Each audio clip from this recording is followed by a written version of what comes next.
So they qualify Robbie Ray, they qualify Marcus Semien. Do you think that's going to matter in the end? What does that mean for the Jays? Yeah, it doesn't matter much. I mean, all it does is it gives you a little bit of a fallback. You get a draft pick, if these guys walk, and, 50-50 at this point, whether, they return. I mean, they both earn nine-figure deals. Every contract projection that you look at out there, has these guys, making $25 million or so annually. And you can't fit two of those contracts on the books. I think Ray is the obvious priority when you look at the way this team is built and what you need. So, it just depends on how crazy these offers get and what this market looks like. And there's so much uncertainty right now with obviously the CBA expiring on December 1st and then obviously the pandemic, coming out of that and, how much money these teams lost. You never really know how these off seasons are going to move or what the offers are going to look like. But these are two of the best free agents on the market at their respective positions. And, I think the Jays are going to be hard-pressed to get them done, and, it's going to be real interesting. So I think when you look at the, kind of what's gone on over these past couple months, they've talked to them, obviously, both of them, as well as Steven Matz, who, under the radar was a very key contributor over these last couple of months, and I think he's, earned himself a nice 2 or 3 year pack somewhere, $15 million or so, AAV. So they've got three guys that are very, very good free agents on this market, and 13.3 wins above replacement. And when you consider, you have to kind of get past that 91 win threshold, to feel comfortable. There's a lot of work for this front office to do this winter, and it starts with those three guys. Scotty, Hayes was saying that the Seattle Mariners are a team that's talked about as wanting to sprinkle money. If you were going to describe the Jays' approach to this offseason in one word, what would it be? Well, look, I mean, I can give you some recent examples. Yeah, I think Seattle's a team that's going to spend. They remind me a lot of where the Jays sat last year.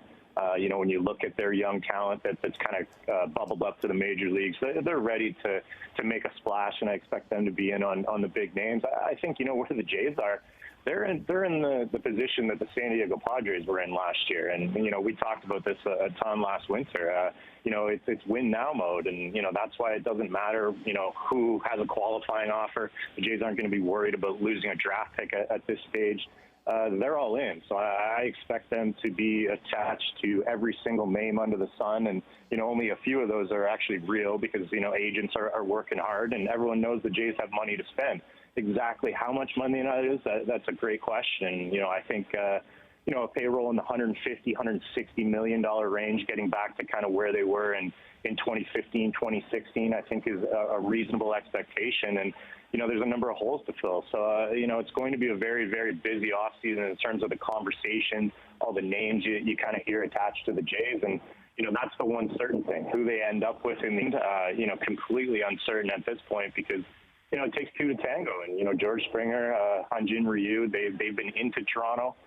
Which guys are into Toronto this year, remains to be seen. I think, the Blue Jays have the two things, that they can offer that every free agent is looking for at this point. And, that's money and the ability to win. And, you talk about a guy like Justin Verlander, some of these veteran guys, it's a completely different landscape for this Blue Jays club at this point because, not only do they have the resources to be able to go out and get these guys, there's a desire to come to Toronto because everyone looks and says, look, I can probably win there at this point. So that's going to be a big factor. And then the fact that, high-end free agents have decided to come to Toronto recently. And I think, they can talk to any free agent they want, and it's a realistic pitch that they have. So, it just depends on if they can, be the team that, gets one of the chairs filled and not one that's, kind of left out when the music stops at the end.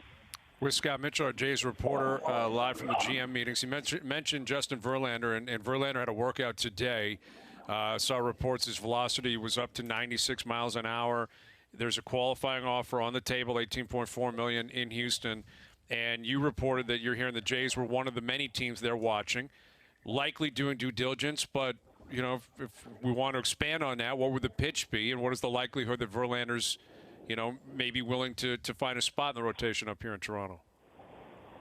Yeah, look, don't underestimate the allure of George Springer and the influence he could have there. I mean, it sounds crazy because, people that, followed this team for 20 years, everyone says, they're not going to be able to attract guys like that. But like I just said, money and the ability to win are what most free agents, especially a guy like Verlander, is heading into his age 39 season.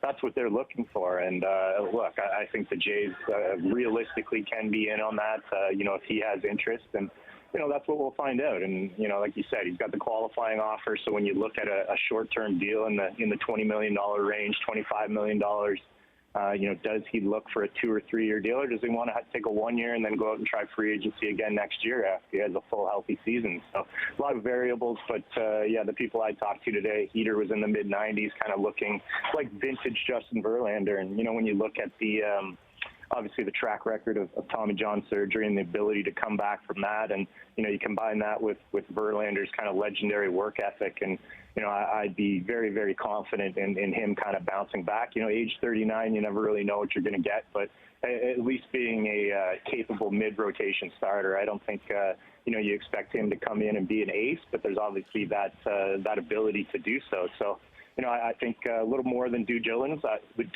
on the Jays' part. I think if they can make the pitch, that's a guy that fits very, very well on a short-term deal. And I think when you look at some of the alternatives and what the Jays could do this winter, you have to really be cognizant of the fact that you have Vladimir Guerrero Jr., you have Bo Bichette, you have Teoscar Hernandez, you have a number of guys that are going to be due massive raises over these next few years. And that's why the 5 and 6 year term for Semien and Ray, becomes a little bit tough to swallow. So I think, when you look at veteran guys, kind of reclamation project guys, not the sexiest names, but obviously they were able to grab 3 guys last season kind of under the radar that obviously kind of led to this 91 win season in Ray, Semien, and Matt. So I think short-term deals like the one Verlander could be looking at, is kind of right up this team's alley, especially to kind of start the offseason.